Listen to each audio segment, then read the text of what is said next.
سورہ النور رکوع نمبر 2 تلاوت. ان الذين جاءوا بالافك عصبة منكم لا تحسبوه شرا لكم بل هو خير لكم لكل امرئ منهم ما اكتسب من الإثم والذي تولى كبره منهم له عذاب عظيم لولا إذ سمعتموه ظن المؤمنون والمؤمنات بأنفسهم خيرا وقالوا هذا إفك مبين لولا جاءوا عليه ب4 شهداء فإذ لم يأتوا بالشهداء فأولئك عند الله هم الكاذبون ولولا فضل الله عليكم ورحمته في الدنيا والآخرة لمسكم فيما أفضتم فيه عذاب عظيم إذ تلقونه بألسنتكم وتقولون بأفواهكم ما ليس لكم به علم وتحسبونه هينا وهو عند الله عظيم ولولا إذ سمعتموه قلتم ما يكون لنا أن نتكلم بهذا سبحانك هذا بهتان عظيم يعظكم الله أن تعودوا لمثله أبدا إن كنتم مؤمنين ويبين الله لكم الآيات والله عليم حكيم إن الذين يحبون أن تشيع الفاحشة في الذين آمنوا لهم عذاب أليم في الدنيا والآخرة والله يعلم وأنتم لا تعلمون ولولا فضل الله عليكم ورحمته وأن الله رؤوف رحيم. سورہ النور رکوع نمبر 2 ترجمہ کنز الایمان. بے شک وہ کہ یہ بڑا بہتان لائے ہیں تم ہی میں کی ایک جماعت ہے اسے اپنے لیے برا نہ سمجھو بلکہ وہ تمہارے لیے بہتر ہیں. ان میں ہر شخص کے لیے وہ گناہ ہے جو اس نے کمایا اور ان میں وہ جس نے سب سے بڑا حصہ لیا اس کے لیے بڑا عذاب ہے. کیوں نہ ہوا جب تم نے اسے سنا تھا کہ مسلمان مردوں اور مسلمان عورتوں نے اپنوں پر نیک گمان کیا ہوتا اور کہتے کہ یہ کھلا بہتان ہے. اس پر 4 گواہ کیوں نہ لائے؟ تو جب گواہ نہ لائے تو وہی اللہ کے نزدیک جھوٹے ہیں. اور اگر اللہ کا فضل اور اس کی رحمت تم پر دنیا اور آخرت میں نہ ہوتی تو جس چرچے میں تم پڑے اس پر تمہیں بڑا عذاب پہنچتا. جب تم ایسی بات اپنی زبانوں پر ایک دوسرے سے سن کر لاتے تھے اور اپنے منہ سے وہ نکالتے تھے جس کا تمہیں علم نہیں اور اسے سہل سمجھتے تھے اور وہ اللہ کے نزدیک بڑی بات ہے. اور کیوں نہ ہوا جب تم نے سنا تھا کہا ہوتا کہ ہمیں نہیں پہنچتا ہم کہ ایسی بات کہیں. الہی پاکی ہے تجھے یہ بڑا بہتان ہے. اللہ تمہیں نصیحت فرماتا ہے کہ اب کبھی ایسا نہ کہنا اگر ایمان رکھتے ہو. اور اللہ تمہارے لیے آیتیں صاف بیان فرماتا ہے اور اللہ علم و حکمت والا ہے. وہ لوگ جو چاہتے ہیں کہ مسلمانوں میں برا چرچا پھیلے ان کے لیے دردناک عذاب ہے دنیا اور آخرت میں اور اللہ جانتا ہے اور تم نہیں جانتے. اور اگر اللہ کا فضل اور اس کی رحمت تم پر نہ ہوتی اور یہ کہ اللہ تم پر نہایت مہربان مہر والا ہے. سورہ النور رکوع نمبر 2 تفسیر. اللہ کے پیارے بندو رسول پاک صلی اللہ علیہ وسلم پر اترنے والے قرآن کے عقیدت مند کانوں اور آنکھوں، آج ہماری خوش نصیبی ہے کہ ہم اس رکوع کے ذریعے رسول پاک صلی اللہ علیہ وسلم کی پیاری زوجہ سیدہ طیبہ طاہرہ عابدہ زاہدہ ساجدہ زکیہ نقیہ تقیہ وہ عظیم الشان ہستی جو ام المومنین ہے، وہ جس کی گود میں قرآن اتر رہا ہے، وہ جس کی گود میں سر رکھ کے اللہ کے رسول نے آرام فرمایا ہے، وہ ہستی کہ جس کی عظمت یہ ہے کہ جب ان کا نکاح رسول پاک کے ساتھ ہو رہا تھا تو نکاح سے پہلے ان کی تصویر سیدنا جبریل علیہ السلام عرش سے لائے اور کہا یا رسول اللہ یہ شخصیت ہے جس کا آپ سے نکاح ہو رہا ہے. اس کا نام، وہ ہستی کون ہے؟ وہ سیدنا ابو بکر صدیق کی نور نظر صاحبزادی سیدنا عائشہ صدیقہ رضی اللہ تعالی عنہا ہے.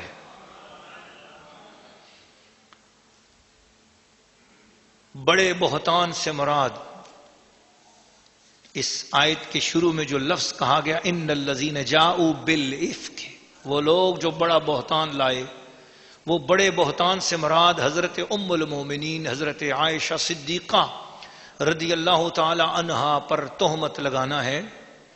یہ واقعہ سن 5 ہجری میں ہوا.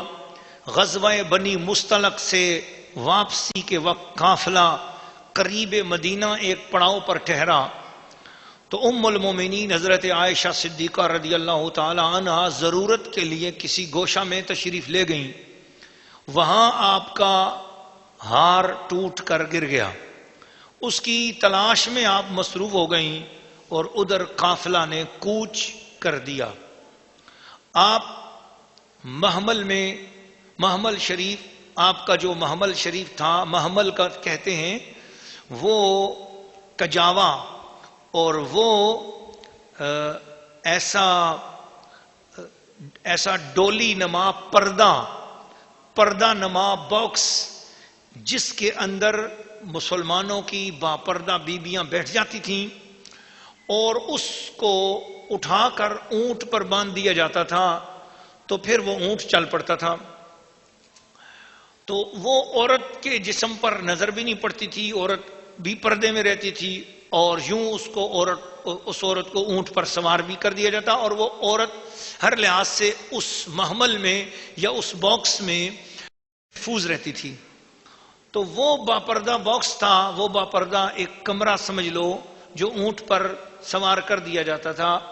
اس باپردہ خیمے میں یا اس باپردہ جو حضرت عائشہ صدیقہ رضی اللہ تعالیٰ عنہا کے لیے وہ سواری کا باپردہ انتظام کیا گیا تھا، اس میں حضرت عائشہ صدیقہ رضی اللہ تعالیٰ عنہ موجود نہیں تھیں. روکی گئی تھیں سواریاں، اتارا گیا تھا وہ پالان، اتارا گیا تھا وہ کجاوا، اور کہا گیا تھا کہ اپنی اپنی ضرورت جو پوری کرنی ہے کر لیں. مدینہ شریف قریب آنے والا ہے، لہذا وہاں پڑاؤ کیا گیا. پڑاؤ کا مطلب ہے ٹھہراؤ کیا گیا. قافلہ رکا، سارے مرد بھی نیچے اترے، ساری عورتیں بھی نیچے اتریں، صحابہ کرام اترے، صحابیات اتریں، حضور صلی اللہ علیہ وسلم کے اہل بیت پاک سارے نیچے اترے، حضور پاک نیچے اترے، اپنے اپنے کام سارے کیے. جانوروں کو پانی پلایا گیا، منہ ہاتھ دھوئے گئے، جو نماز کو پڑھنی تھی وہ پڑھی. اتنے میں پانی بھی ختم ہو گیا.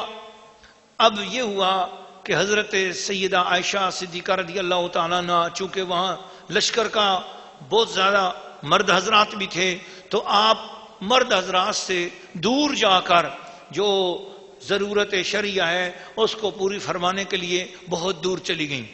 جب آپ ذرا بہت دور چلی گئیں جنگل میں، تو وہاں پر جب آپ اپنی ضرورت پوری فرما کر واپس تشریف لا رہی تھیں، تو ابھی واپس آ کر اپنے اونٹ یا پالان کے پاس پہنچی تھیں تو آپ کو یاد آیا کہ میرا جو ہار ہے وہ ٹوٹ کر گر گیا ہے، وہ کہیں گر گیا. اب واپس آپ پھر دوبارہ انہی قدموں پر چل پڑی اور اپنے ہار کو ڈھونڈنے کے لیے وہاں پہنچی.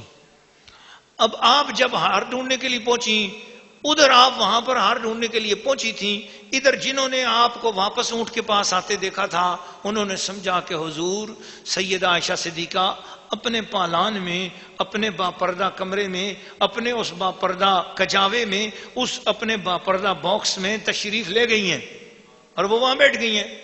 تو اونٹ پر اس کو دوبارہ رکھنے والے جن صحابہ کی ڈیوٹی تھی انہوں نے اس کو اونٹ پر باندھ دیا اور وہ اونٹ سواری چل پڑی، اور حضور کا حکم ہو گیا کہ قافلہ چل پڑے.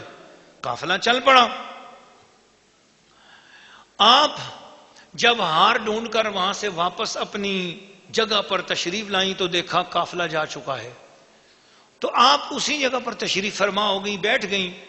آپ نے خیال کیا کہ میری تلاش میں ضرور کوئی قافلہ واپس ہوگا یا کوئی نہ کوئی بندہ واپس ہوگا. قافلہ کے پیچھے گری پڑی چیزیں اٹھانے کے لیے ایک صاحب رہا کرتے تھے جن کی ڈیوٹی ہوتی تھی کہ وہ قافلے سے ذرا 1 کلومیٹر پیچھے ہو کر چلتے رہیں. تو کہیں کسی کی سواری سے کچھ چیز گر گئی ہے، کچھ ہو گیا، ظاہر ہے سینکڑوں اونٹ اور سینکڑوں لوگ چل رہے ہیں، کسی کی کوئی چیز گر سکتی ہے، تو اس گری پڑی چیز کو اٹھاتے ہوئے آئیں. تو وہ 1 کلومیٹر کے فاصلے پر پیچھے سے چلتے آ رہے تھے. جب وہ اس موقع پر پہنچے تو اس صاحب کا نام حضرت صفوان رضی اللہ تعالیٰ عنہ تھا. اس موقع پر ان کی ڈیوٹی لگی ہوئی تھی. جب وہ آئے انہوں نے دیکھا کہ سیدہ عائشہ صدیقہ رضی اللہ تعالیٰ عنہ تشریف فرمائے.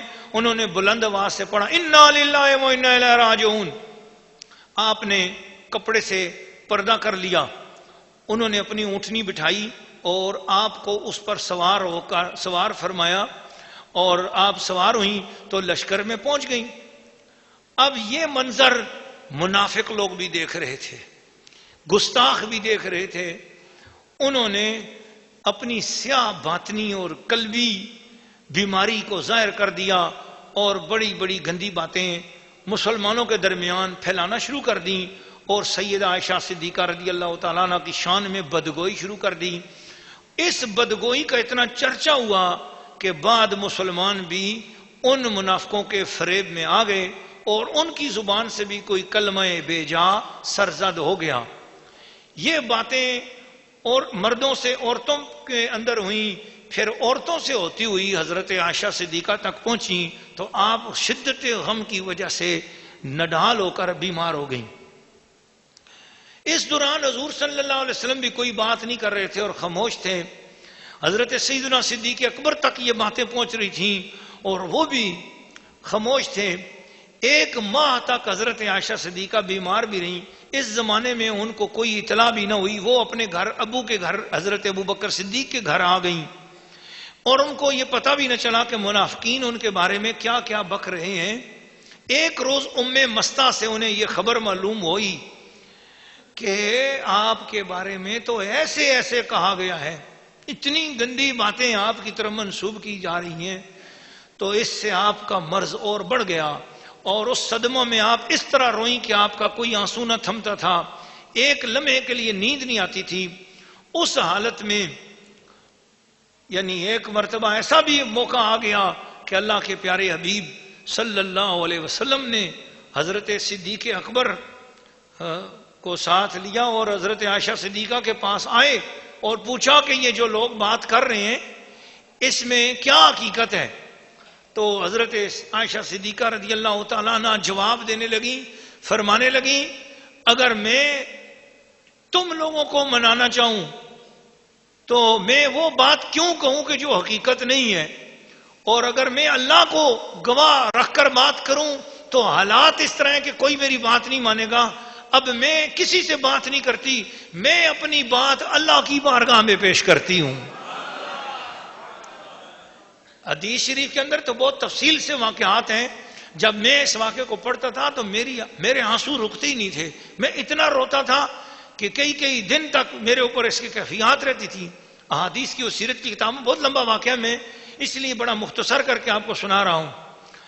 یہ واقعہ گزرتے جب 1.5 مہینہ گزر گیا تو حضور علیہ الصلوۃ والسلام خاموش ہیں. ایک دن حضرت عمر فاروق نے آ کر پوچھا یا رسول اللہ آپ کیا فرماتے ہیں؟ حضور علیہ الصلوۃ والسلام نے ارشاد فرمایا ما ارا بأہلی الا خیرا، میں اپنے گھر والوں میں خیر کے سوا اور کچھ بھی نہیں دیکھتا. اچھائی اور بھلائی. بس حضور کے الفاظ کہنے کی دیر تھی کہ اللہ پاک نے یہ وحی نازل فرما دی. سیدنا عائشہ صدیقہ ام المومنین زوجہ رسول رضی اللہ تعالی عنہا، حضرت عائشہ صدیقہ رضی اللہ تعالی عنہا کی شان مقدس کے اندر اس رکوع میں بھی اور آگے بھی پوری 18 آیتیں اللہ پاک نے ان کی شان میں قرآن کے اندر نازل فرما دی. اور وہی نازل ہوئی اور حضرت ام المومنین کی طہارت میں یہ آیتیں اتری، آپ کا شرف اور مرتبہ اللہ نے اتنا بڑھایا کہ قرآن کریم کی بہت سی آیات آپ کی طہارت اور فضیلت میں بیان فرمائی گئیں۔ اس دوران میں سید عالم صلی اللہ علیہ وسلم نے منبر پہ قسم اٹھا کر فرمایا کہ مجھے اپنے اہل کی پاکی اور خوبی بالیقین معلوم ہے، تو جس شخص نے ان کے حق میں بدگوئی کی ہے اس کی طرف سے میرے پاس کون معذرت کر سکتا ہے؟ حضرت عمر رضی اللہ تعالیٰ عنہ نے فرمایا کہ منافقین بالکل جھوٹے ہیں، ام المومنین بالیقین پاک ہیں۔ اللہ تعالیٰ نے نبی اکرم صلی اللہ علیہ وسلم کے جسم پاک کو مکھی کے بیٹھنے سے محفوظ رکھا، وہ نجاستوں پر بیٹھتی ہے، تو کیسے ہو سکتا ہے کہ وہ آپ کو بری عورت کی صحبت سے بھی محفوظ نہ رکھے؟ حضرت عثمان غنی کھڑے ہوئے اور انہوں نے عرض کیا، یا رسول اللہ صلی اللہ علیہ وسلم، آپ کی بڑی عظیم طہارت ہے اور آپ کی زوجہ پاک صاف ہیں اور پاکیزہ ہستی ہیں، اللہ تعالیٰ نے آپ کا سایہ زمین پر نہ پڑنے دیا اس کا، تاکہ اس سائے پر بھی کسی کا قدم نہ پڑے۔ جو پروردگار آپ کے سائے کو محفوظ رکھتا ہے، کس طرح ممکن ہے کہ وہ آپ کے اہل کو محفوظ نہ فرمائے گا؟ حضرت جناب مولا علی کرم اللہ وجہ الکریم، وہ میرا مولا علی جس کا نام لے کر بعد لوگ بے ادبیاں اور گستاخیاں حضور کے اہل بیت کے بارے میں، حضور کی ازواج کے بارے میں بے ادبیاں پھیلاتے ہیں، سنو اس میرے مولا علی نے کیا فرمایا۔ حضرت سیدنا مولا علی کرم اللہ وجہ الکریم مرتضی شیر خدا نے فرمایا، یا رسول اللہ، ایک جوں کا خون لگنے سے پروردگار عالم نے آپ کو نالین اتارنے کا حکم دے دیا۔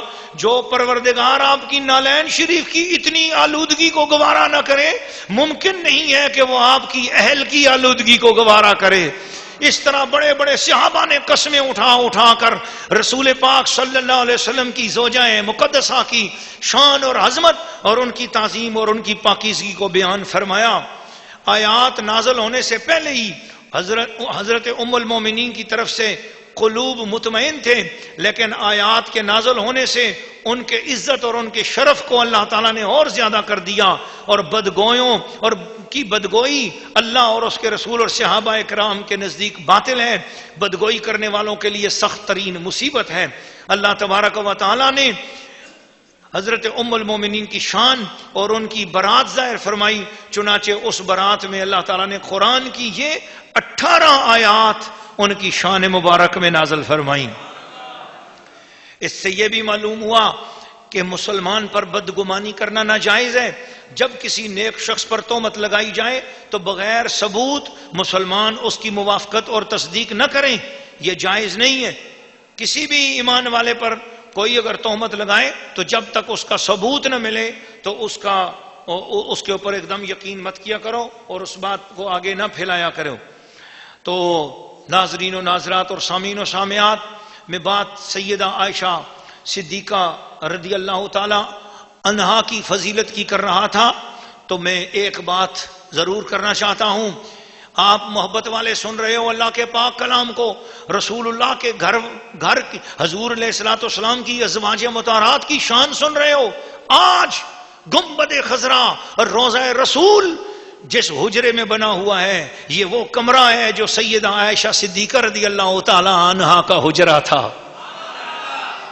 اور یہ بھی آپ کو معلوم ہونا چاہیے کہ یوسف علیہ السلام پر تہمت لگی، یہی تہمت یوسف علیہ السلام پر بھی اس طرح کی لگی تھی کہ زلیخا کے ساتھ دسترازی یوسف علیہ السلام نے کی۔ یوسف علیہ السلام نے فرمایا میری گواہی یہ بچہ دے گا، وہاں پر ایک 2 مہینے کا بچہ لیٹا ہوا تھا، تو لوگ کہنے لگے یہ بچہ کیسے بولے گا؟ اللہ نے کرم فرمایا، نبی کی عزت محفوظ کرنے کے لیے چھوٹا بچہ اٹھ کر بولا کہ نہیں، یوسف پاک ہیں، یہ ساری شرارت زلیخا کی طرف سے ہوئی ہے۔ ہاں ہاں، وہ بھی اللہ کے نبی ہیں، اور یہاں بھی اللہ کے رسول کی زوجہ ہے، نبی کا معاملہ نہیں زوجہ کا معاملہ ہے، وہ نبی ہیں اور یہ نبی آخر زمان کی زوجہ کا معاملہ ہے۔ اس نبی کی عزت بچانے کا معاملہ آیا تو اللہ نے زمین سے گواہی دی، میرے مصطفیٰ کی شان کا عالم دیکھو کہ ان کی زوجہ کی عزت کا معاملہ آیا تو گواہی عرش اولا سے 18 آیتیں نازل فرما کر اللہ نے دی ہے۔